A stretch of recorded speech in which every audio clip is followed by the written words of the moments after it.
Assalamualaikum warahmatullahi wabarakatuh. Video kali ini saya akan membahas terkait masalah gagal bayar di EasyCash. Apakah benar ketika kita galbe di EasyCash, maka kita itu akan bisa dibawa ke jalur hukum?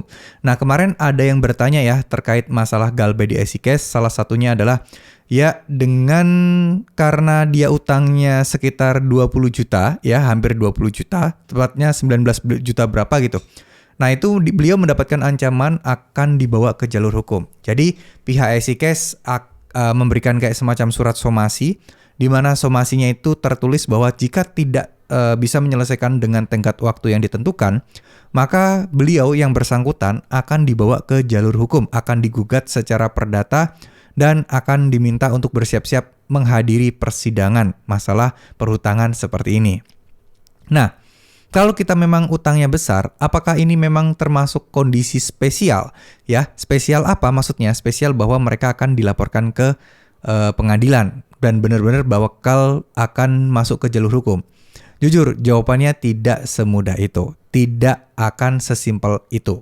Kenapa seperti ini? Kenapa hal ini perlu juga dipahami dan perlu juga diketahui oleh teman-teman semua? Karena gini loh, teman-teman. Ya, jadi masalah galbay tetap itu urusannya memang bisa masuk ke jalur hukum. Tapi pertanyaannya adalah emang beneran bakal dilakuin nggak sama si pinjolnya? Kenapa kok saya bilang bakal beneran dilakuin atau tidak?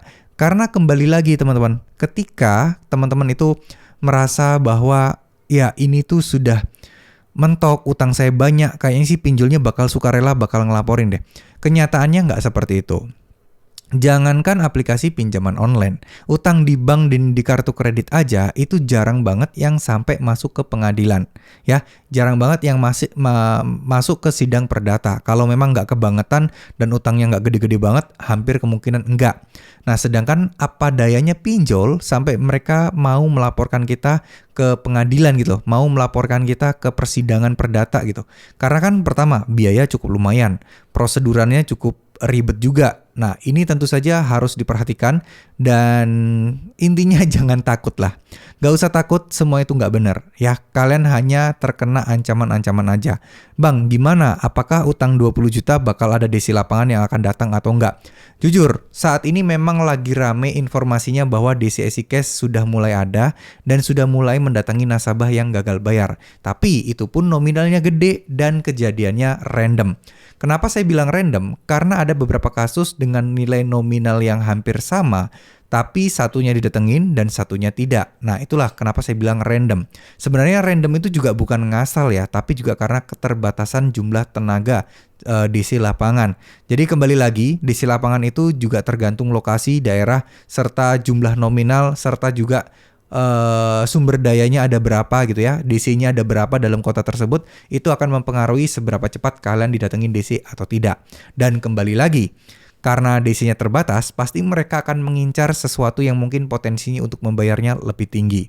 Nah, sekarang tinggal kalian, apakah kalian mau di target utama si aplikasi pinjol ini? Apakah kalian bisa dibilang bahasanya itu mau dijadikan prioritas penagihan? Nah, itu adalah terserah kalian. Kalau kalian masih takut-takut, kalau teman-teman masih sekedar merasakan wah ini gimana ya, ini pinjol saya seperti ini, nanti kalau DC-nya gini-gini gimana. Jadi kalau pikiran kalian masih tidak tenang dan hanya memikirkan masalah pinjol seperti ini, maka ini menjadi sesuatu yang harusnya memang teman-teman waspadai. Karena apa? Kalian akan dijadikan target utama. Solusinya bagaimana? Solusinya adalah mulai membenahi pikiran-pikiran negatif teman-teman. Mulai untuk lebih berpikir positif. Mulai untuk bisa sedikit melupakan urusan pinjaman online. Karena dengan kalian memaksakan diri, dengan kalian terlalu memikirkan galbe pinjol, maka otomatis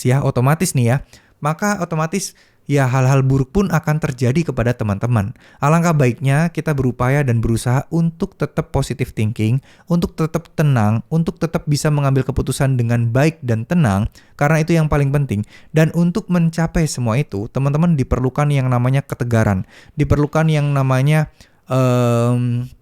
mental yang kuat. Nah, untuk mencapai semua itu juga diperlukan yang namanya kesabaran, ikhlas dan juga pasrah. Yang mana itu semua bisa kalian dapatkan dengan mulai untuk berikhtiar, lebih diperbanyak ibadahnya, lebih dikencengin doanya. Ya, kayak ibadah-ibadah kayak sholat sunnah, sholat tahajud, kayak gitu-gitu dikencengin. Maka insya Allah itu akan membuat kalian secara tidak langsung lebih optimis, lebih berpositif thinking, dan setidaknya lebih tenang. Dan saya yakin rezeki teman-teman juga pasti akan ditambah. Ya, oke.